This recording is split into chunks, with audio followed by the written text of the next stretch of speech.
Pasangan bakal calon gubernur wakil gubernur Aceh 2024 yang merupakan kolaborasi birokrat dengan ulama ini mendaftarkan diri ke KIP Aceh Kamis kemarin.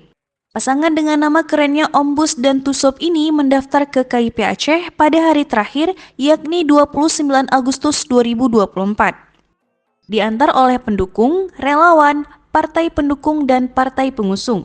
Koalisi Harapan Baru yang terdiri dari partai politik lokal dan nasional, Partai Nasdem, Partai Golkar, Partai PAN, Partai Adil Sejahtera, Partai PDA, Partai Gelora, Partai PKN, Partai Gaptat, dan Partai Buruh. Bustami Hamzah saat ditanyai perihal pendaftaran dirinya dan pendampingnya, ia mengatakan semua berjalan dengan lancar. Sedangkan Tengku Muhammad Yusuf Awahab atau Tusub sebagai Wakil Gubernur Aceh pendamping Bustami Hamzah di hadapan para pendukung dan relawan mengajak untuk sama-sama bekerja mencari solusi untuk memperbaiki negeri ini di masa depan.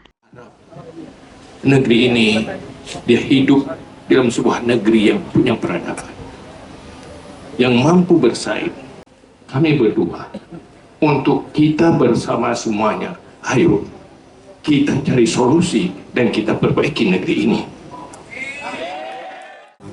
Tim Liputan melaporkan.